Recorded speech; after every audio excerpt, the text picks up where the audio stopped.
press conference.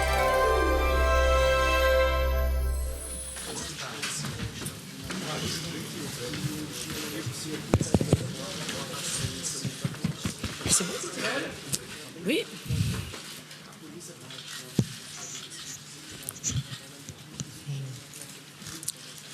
On dit bonjour. Non. Comment on fait ici? Oui. Non. Non. Non, pas encore, non. Ah, C'est bon pour les photos, s'il vous plaît. Merci. merci. Merci pour les photos. Ah d'accord, ok. D'accord, ok, merci. Merci. Donc maintenant, Ouais, plus on de va flash. voir. Hein. Oui, on va voir. Alors, je vais commencer par vous présenter.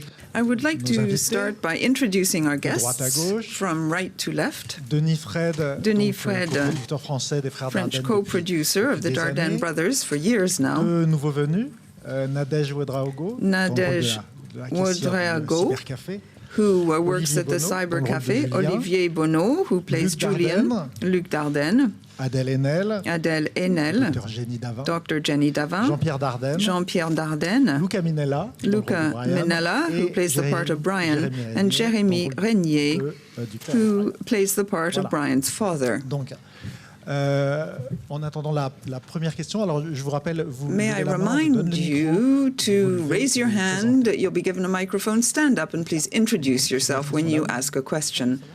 Bonjour. Good morning. Bonjour. Merci pour votre film. Thank you for your Quelques film. questions pour les directeurs. I have a question Ma for the question- directors. Je suis Jordi Oliva de Jordi TV3 Oliva, Télévision de la Catalogne. TV3, Ma Catalonia. question est, est-ce que la docteur est-elle trop responsable? Is comme on the peut penser en doctor train de voir le really film? responsible, as one might think when one watches the film? Or is it the rest of the world which has lost any sense of responsibility? And are you trying to say that the world needs to regain this sense of responsibility, Le film complet. as you appear to indicate? Je crois que votre question contient la réponse. I think your question contains the answer. That's exactly what we're saying. We are interested in Dr. Jenny, the character, and she feels responsible, whereas nobody else does. And for this reason, she conducts the investigation. She didn't open her door, she should have, even if it was well beyond opening hours. And she was a bit proud vis-à-vis Julian. She wanted to appear right. And Dr. Jenny actually triggers the fact that everyone else in the end ends up telling the truth. And they confess what the link is with the death of this girl.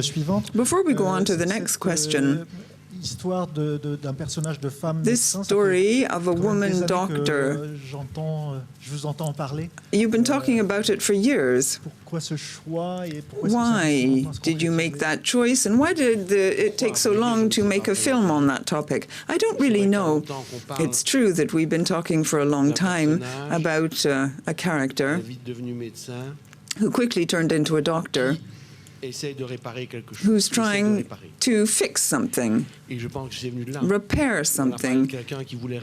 We wanted to talk about someone who repaired situations, fixed things.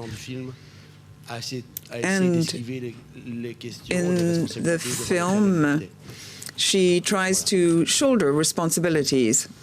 Gilles Cadreux, Ouest France. Gilles Cadreux, West France.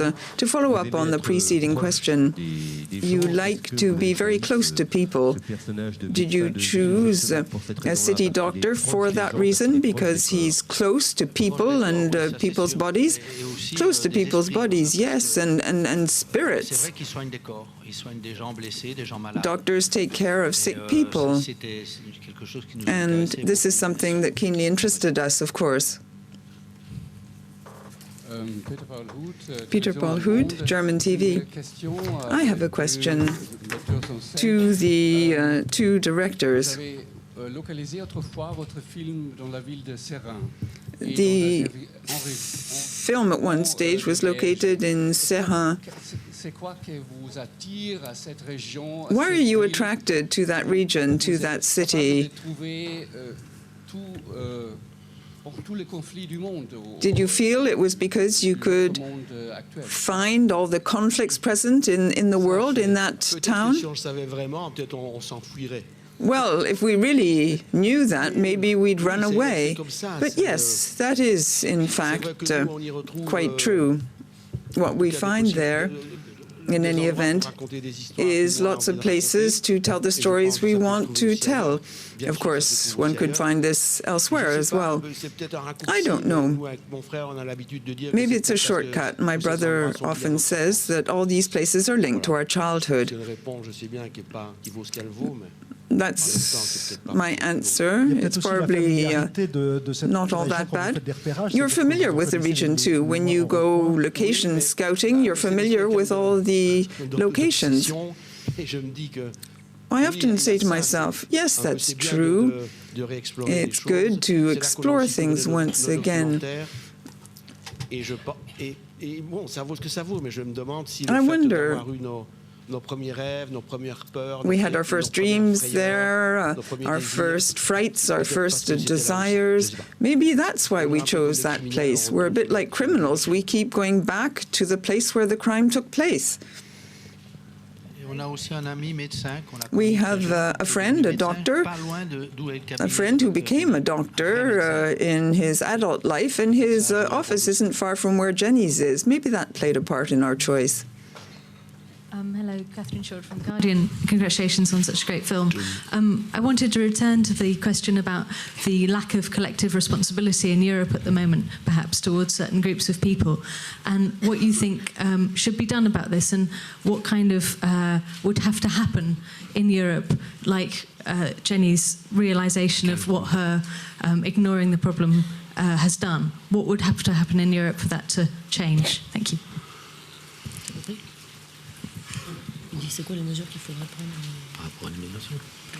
Pas que, mais par rapport à la responsabilité, par rapport à l'immigration. C'est-à-dire, vous savez, quand on fait un film... Well, you know, when you make a film, it's up to it belongs to the spectator too. As soon as the spectator has seen the film, it really belongs to the spectator.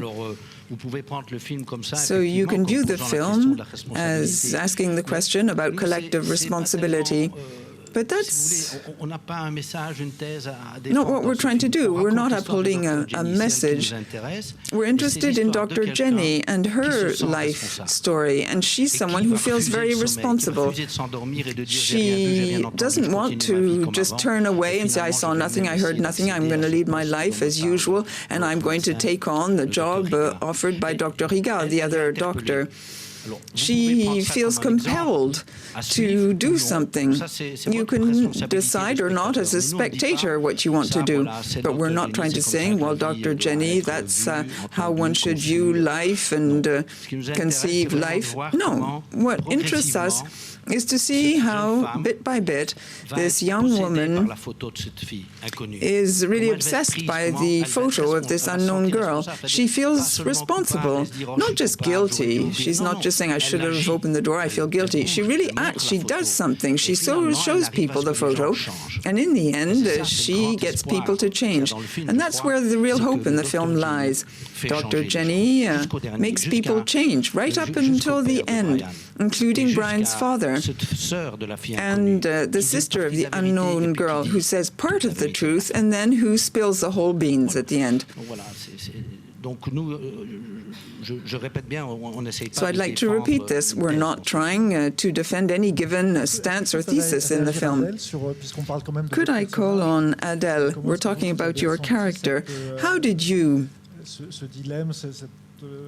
feel about this dilemma, this feeling of responsibility?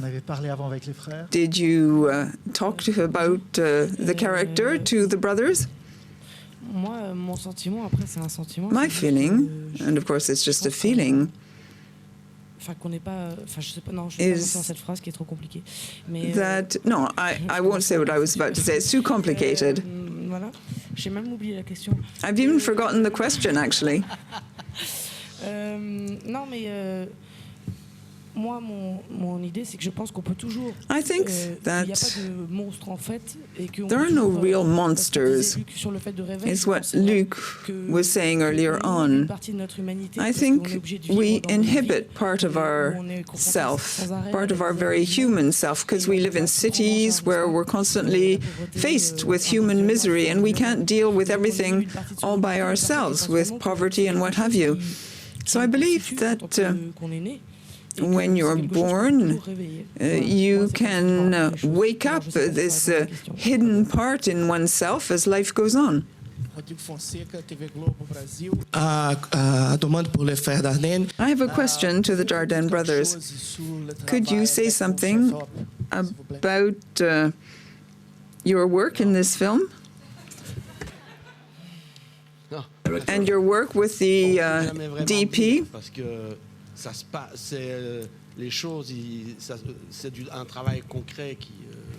It's hard to talk about that. It's really down-to-earth work. It's hard to put this into words, in fact. I'd like to say that we have one DP and another person who does the different frames and deals with other aspects of the shooting. We've been working with the same people since The Promise, in fact.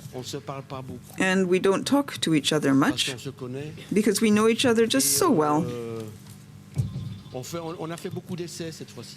We did a lot of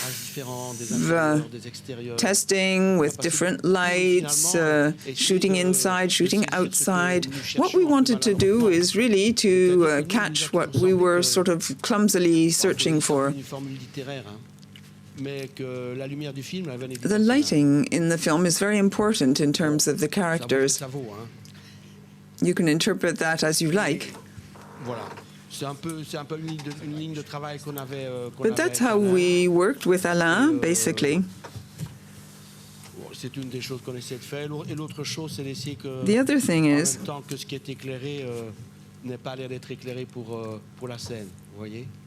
we felt that the lighting needed to appear totally natural.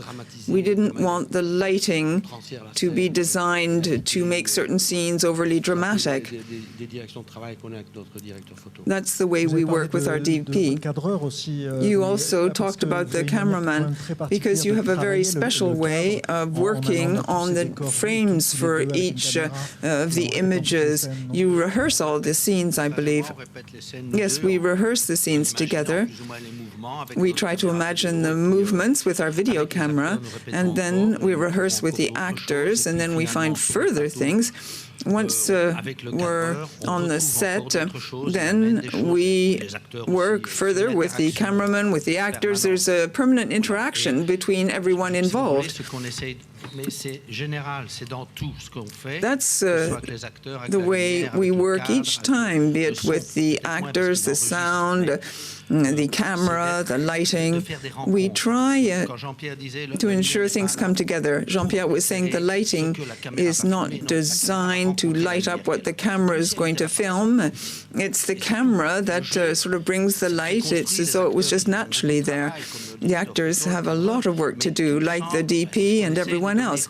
But we want to give the impression that there are things that are just coming together, that are not planned, pre-programmed, like in the way the actors go about their job. Hello, I'm Rodrigo González from La Tercera newspaper in Chile. I would like to ask you to the Dardenne brothers. Vous avez des casques pour.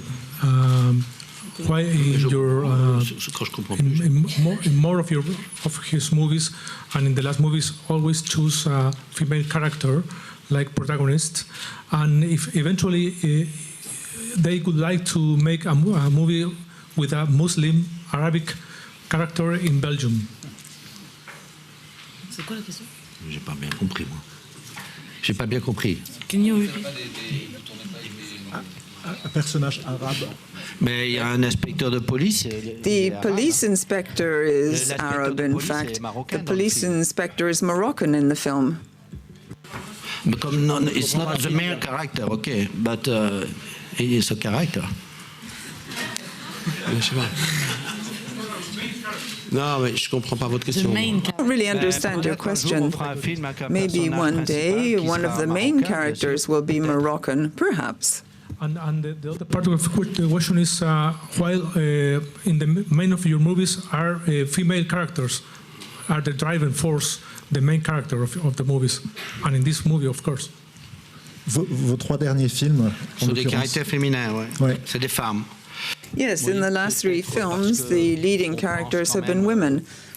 Et notamment, peut-être aussi dans les sociétés musulmanes, les femmes sont In l'avenir de l'homme. Muslim society as well, maybe women are the future of men. I truly believe that. Ici aussi, les femmes, And here as dans well, nos films, ce sont the des women in our personnages films qui, are characters si je puis dire, enfin, qui se sentent responsables, qui prennent les who choses feel en main, qui font responsible, des actes, qui sont libres. who do things, who are free, and who make a society move forward.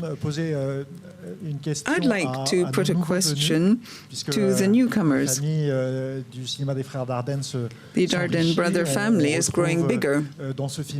In this film, we have actors from preceding films. I'd like to ask you about the time you first met the Dardenne brothers. I'm putting the question to Nadège, Olivier, and Luca. Do you remember the first time you met during the casting, for example? Oui. Yes. C'était quand même très très spécial. It was special. Déjà, quand j'ai reçu le mail comme quoi when I received an email to say that I had been selected for the casting, it was pretty amazing and fantastic for me. En fait, j'ai pris l'histoire géniale, c'est que j'ai pris le train. What was so great was that I took the train de Liège. To go to Liège, except that there was a bit of a delay, and I turned up in a bit of a state. I wanted to arrive 15 minutes early so that I would be bang on time. But there was another train that was late as well, and it entered the station earlier, so I jumped onto the train. I thought it's going to Liège, but it wasn't going to Liège. It was going somewhere totally different. And I thought to myself, oh, I've taken the train to Liège 2 or 3 times already. The landscape I'm seeing through the window doesn't really resemble the normal way to Liège. So I totally panicked. I tried to find the conductor and I said, where's the train going to? He said, you're going in the opposite direction. You're not going to Liège at all. So in the end, I called to say that I was really, really sorry that I'd taken the wrong train. Pour moi, je me suis dit, c'était la chance de ma vie. For me, this was the chance of my life to have been called in for the casting. And I thought to myself, Jesus, what an idiot. I've taken the wrong train. But they said to me, don't worry, catch a train in the opposite direction and come for the casting anyway. That was fabulous for me. It was a great moment. Olivier? Alors moi, ça a été très rapide. Ça a duré 2 minutes. It was very quick. It took 2 minutes. And they said to me, stop, there's no point, because I was too old for the part. So I tried to negotiate a bit, and I said that if I shaved my beard, I could look really very young. So they asked me for a photo. I came up with my cinema subscription. The photo was really, really old, so I was very young on it, obviously. And I suggested that I shave my beard and come back and see them a second time. They agreed, and I was more convincing without a beard, obviously. Luca? Bonjour. Donc, moi, c'était en casting. Well, I came for the casting. Pour passer le casting. I did a lot of research before coming for the casting. I wanted to see what I should do, what I should not do, what they don't like. And I went for 2 rounds.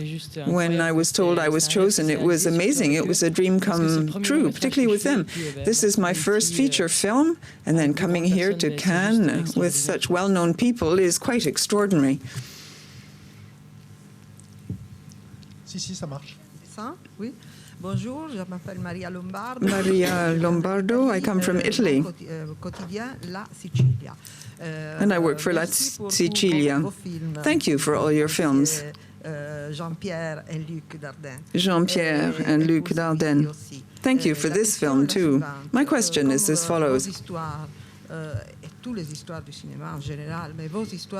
Your stories, in particular, are influenced by the social context, the social atmosphere, so to speak. Even if the film was designed before, shot before the horrible attacks in Brussels,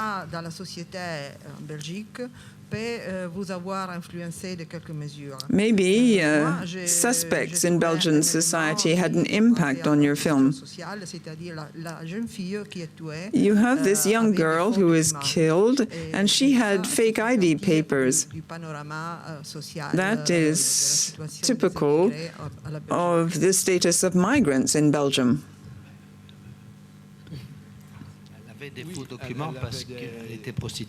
She had fake papers because she was a prostitute, and the sister's boyfriend was the pimp. It was a very special situation.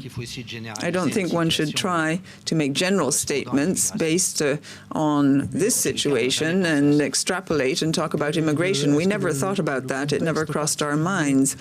What about the specific context, the political and social context at present? Did that impact your writing of the script, for example? You mean the terrorist attacks? Non, je pense qu'il faut pas essayer de.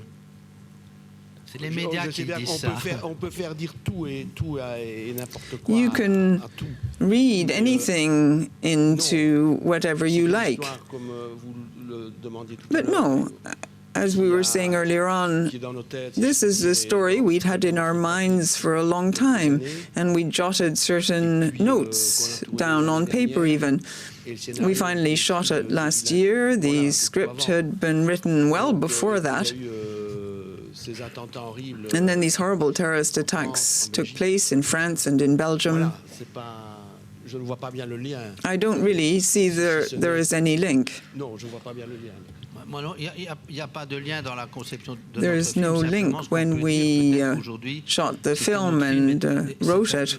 The film is a hymn to life. We try to film life, and that's what we've always tried to do. We try to film the flow of life without setting it in stone. That's what we try to convey in our films. Of course, in terms of all these images, these horrible pictures of dead people today, our images, on the contrary, defend life, and we try to convey that to the spectator. Perhaps that is the link. Graham Winfrey from IndieWire. My question is for the directors. Is there any secret to good co-directing? And my question for Adele. Your character gets threatened by men many times. She gets pushed into a ditch, yelling and screaming like they might hit her. Did the directors tell you exactly how to react in those situations, or just let you feel it out with what you were gonna, whether you would fight back or what you would do? First question, Jean-Pierre, tu réponds? C'est toi, Jean-Pierre. Non, la first. Il y avait une première question. La première question, c'est toi. La première question, c'est toi. J'ai oublié. Ouais, notre secret. Ah, my God. Il n'y a pas de secret. There's no secret co-directing. We're just one person. Oui, c'est vrai. It's true. Ça n'a pas l'air comme ça parce qu'il y a deux corps. It doesn't look like that because there are two physical people, but we're actually just one person. Otherwise, we couldn't work well together. I imagine it's very practical when you're on the set and one films the other. If you're all alone, that would be difficult. Yes, of course. But we're just one person. Oui, parce que sinon, pourquoi on irait sous les décors? Otherwise, why would we go on to the set together? Because we're two, we can do things differently. One can be in front of the camera and one behind, but we're just one person. We're just one person when we speak out loud. When we start working with the actors, if we have an idea and it's not good, we don't say, oh, no, I'm mistaken. We say this out loud. We have to say things out loud, obviously, and that surprises people. I don't think Adele was surprised. Other actors and actresses with whom we've worked were surprised when we said out loud that we'd made a mistake. But we say what we think out loud. I'd like to put a question to Adele and to Jérémy.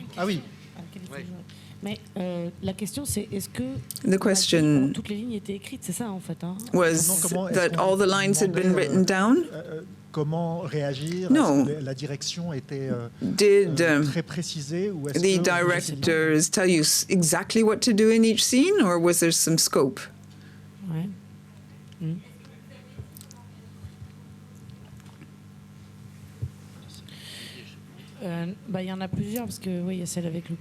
There were several different scenes like that where I was being threatened by male characters. As Jean-Pierre was saying, when you start to talk, people cease to understand each other often.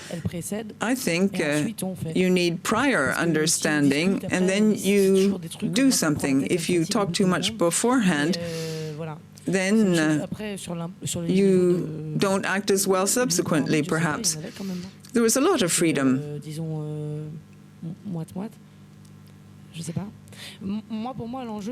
For me, I didn't want violence to triumph. My personal idea is that the truth is stronger than violence. It's a very simple idea, but that's what I tried to show in those scenes. You were asking a question. Adele is working with the brothers in this film. Jérémy, you've been in many films.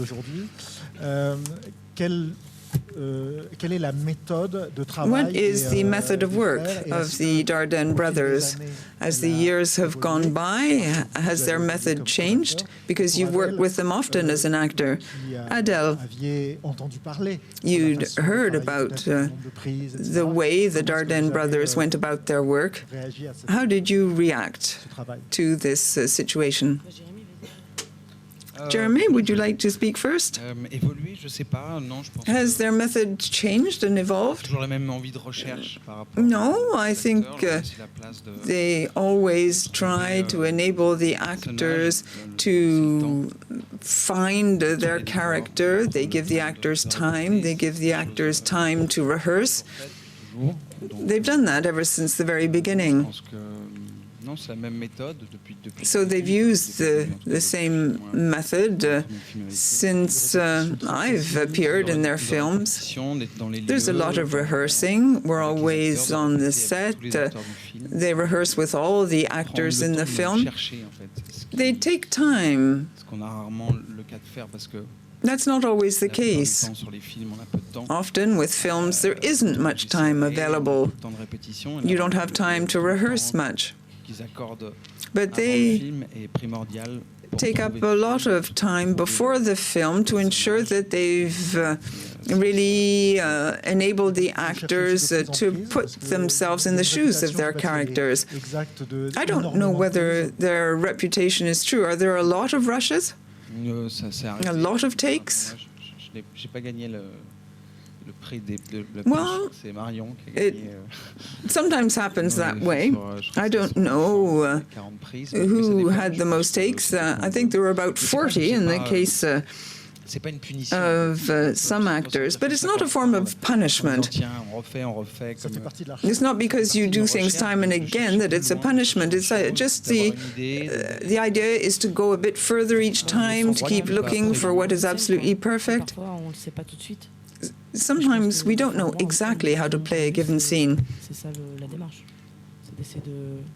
So the whole idea. Les scènes sur lesquelles il y a plus de doutes. Qu'est-ce que ça veut dire en fait? Well, the thing is, sometimes you have doubts about this or that scene, and you need to work on things, research things. Une attention qu'on a vue dans des documentaires qui vous sont consacrés, notamment in certain documentaries on you, emphasis is laid on the accuracy of every single gesture. Would you like to say a few words about that? Oui, c'est pour ça, peut-être, comme ça, je vais me placer dans la of course. d'Adele. C'est pour ça quand elle disait That's why when she says we don't talk much, it's true. But we talk a little bit, but not too much, because what really interests us is to see how we can tell our story and how the presence of the characters can be really striking because of their gestures. And these gestures, in turn, refer to certain states of mind. That's what we're looking for. That's why sometimes it takes a bit of time. And sometimes, on the contrary, we go as fast as possible. We don't want to redo things too much because things might become rather stilted and less lively. So that's how we go about our work, really. It's wonderful. It's very beautiful and marvelous to record gestures which reflect what's happening in the person's mind. Could you talk to us about the first time you wanted to work with Adele, the first time you met her? The first time we met Adele was in Paris. She received an award. It was the SACD, in fact, that was organizing an award ceremony. She got a prize. We did too. That's where we met. I don't know whether Adele said this, but Jean-Pierre and I were with Denis, our French producer. And we said, well, she would be wonderful as Dr. Jenny. We had a slightly older Dr. Jenny at the time, and we made her younger. We turned her into a very young doctor. We wanted to work with Adele, and I think it was mutual. Yes. Congratulations. A lovely meeting.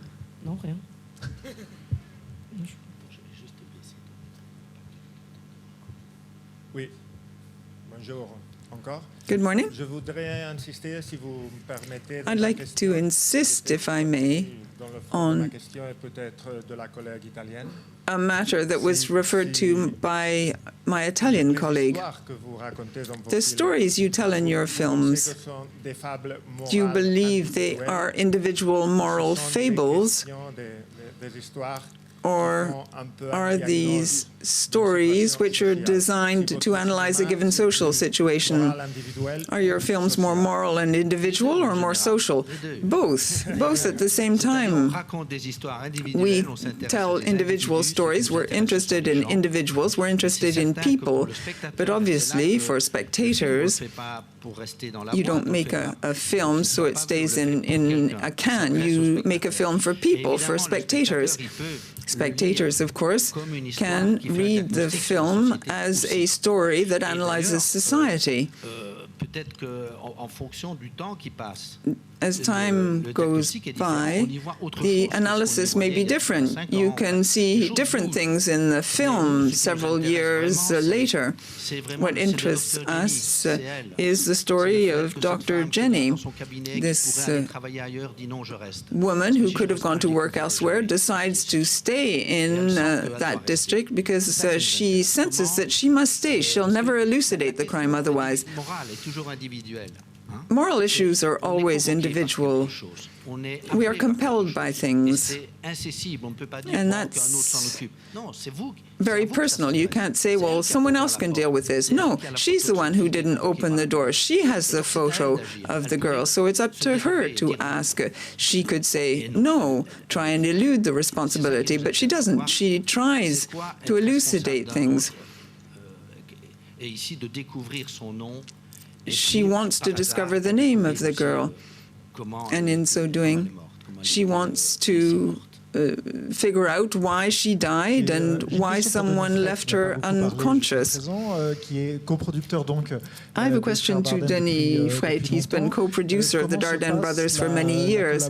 What's it like working with the Dardenne brothers? Are you the first to read the script, the first spectator? Or you're the first person to give your views? How do things work? Luc and Jean-Pierre are just a single person, but they do talk to each other. They read things first for each other.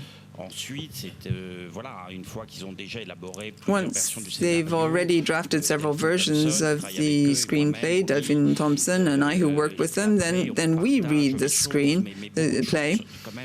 We talk a lot, but many things are very carefully thought out and decided on amongst themselves, all the artistic aspects, for example.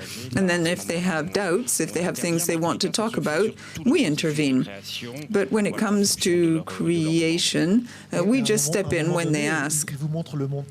And at what point in time do they show you things? Well, of course, the edited film, we see the rushes every day, the takes, and we talk about the first version of the edited film. We discuss the last few corrections to be introduced. One last question. Julien Planté, Cinema USA for Adele.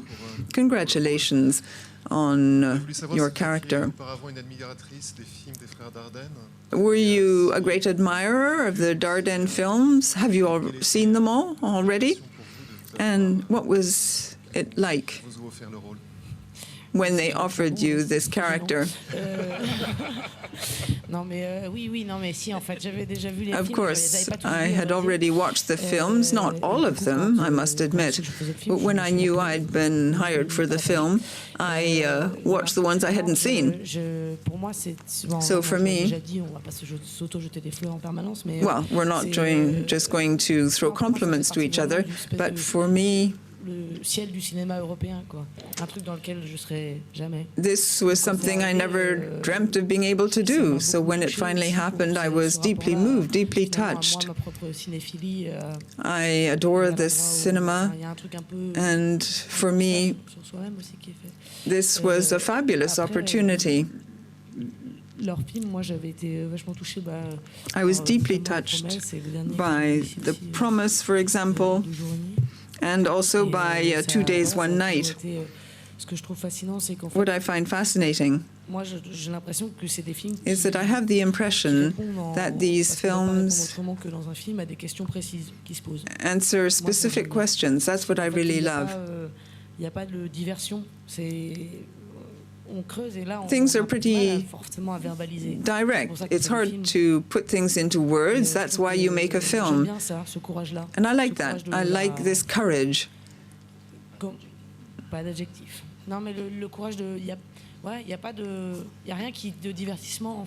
There is nothing that sidelines the spectator.